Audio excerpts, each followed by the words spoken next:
संघ के 100 वर्षों की यात्रा एवं मीडिया विषय पर आयोजित परिचर्चा में मीडिया, इतिहास और राष्ट्रीय विमर्श के विभिन्न आयामों पर गंभीर चर्चा हुई।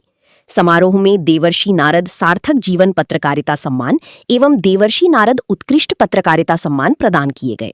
कार्यक्रम में पत्रकारिता के क्षेत्र में दीर्घकालीन एवं समाजोन्मुख योगदान देने वाले वरिष्ठ पत्रकारों का सम्मान किया गया। भोपाल विश्व संवाद केंद्र मध्य प्रदेश द्वारा देवर्षि नारद जयंती के अवसर पर सोमवार को देवी अहिल्या सभागृह, कुक्कुट विकास निगम भोपाल में देवर्षि नारद सार्थक जीवन सम्मान एवं उत्कृष्ट पत्रकारिता पुरस्कार समारोह एवं संघ के 100 वर्षों की यात्रा एवं मीडिया विषय पर विशेष परिचर्चा का आयोजन किया गया। कार्यक्रम में पत्रकारिता, राष्ट्र चिंतन, समाज जीवन और वैचारिक विमर्श से जुड़े अनेक प्रबुद्ध जन उपस्थित रहे। मुख्य वक्ता प्रखर श्रीवास्तव ने संघ के 100 वर्षों की यात्रा एवं मीडिया विषय पर अपने विस्तृत वक्तव्य में कहा कि स्वतंत्रता के बाद यदि किसी संगठन को मीडिया ने सबसे अधिक गलत तरीके से प्रस्तुत किया तो वह राष्ट्रीय स्वयंसेवक संघ है।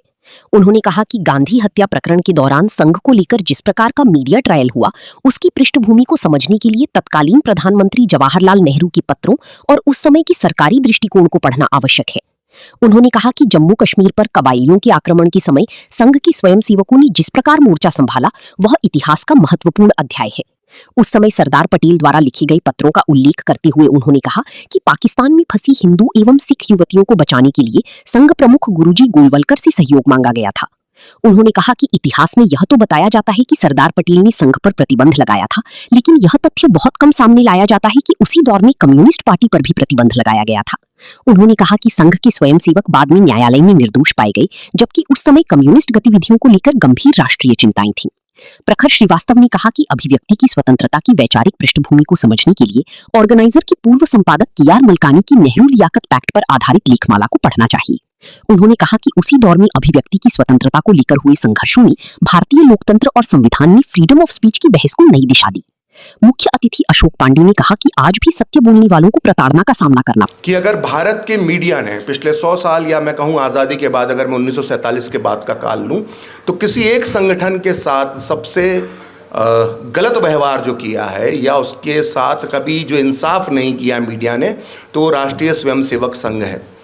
और ये आज़ादी के जब भारत आज़ाद हो रहा था, उसकी आहट आ रही थी, तभी से एक मीडिया का रोल और उस वक्त की जो नेतृत्व था, उसकी जो भूमिका थी, वो संघ के प्रति एक कहें अगर साफ शब्दों में कहूँ तो जहर से भरी हुई थी। जब भारत आज़ाद हुआ तो उस समय हमारे पहले रक्षा मंत्री बलदेव सिंह थे, सिख समाज से आते थे, और गृह मंत्री हम सभी जानते हैं सरदार पटेल थे।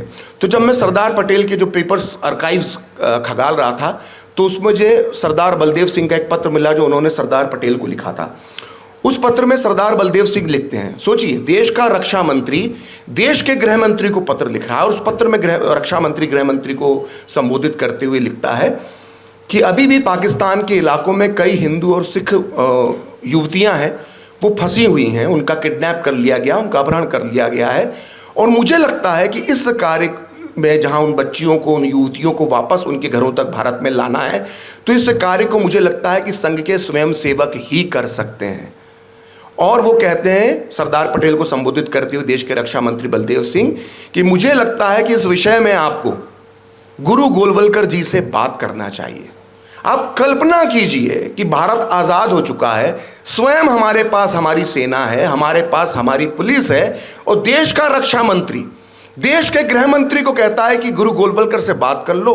स्वयंसेवक हैं जो जान की बाजी लगाकर वो उन हिंदू और सिख लड़कियों को वापस भारत उनके घरों तक ला पाएंगे। ये योगदान है। और उसके पत्र के जवाब में सरदार पटेल बड़ी चालाकी से जो लिखते हैं, वो उस पर हमें ध्यान देना चाहिए। वो लिखते हैं कि अगली बार ये बात कैबिनेट की बैठक में कहना, जिससे ये जानकारी नेहरू को भी मालूम पड़े कि संघ क्या है। उल्लेख और है, लियोनार्ड मॉसले का उल्लेख है उन डायरेक्ट एक्शन का। आप उसको पढ़ेंगे तो आपको आश्चर्य होगा। महिलाओं को, बच्चों को पकड़ लेकर उनके हाथ में छुरी देकर गाय को कटवाया गया। वो VK राय हाईकोर्ट जज थे, उनके सामने मौलाना अकरम का मकान था। जब उनकी भीड़ पे हमला हुआ, उन्होंने मौलाना से सहायता की अपील की, कमरा बंद कर दिया, किवाड़ बंद करके अंदर चले गए। जस्टिस VK राय के लड़के की हत्या कर दी गई। ऐसी अनेक घटनाएं उन्होंने लिखी है।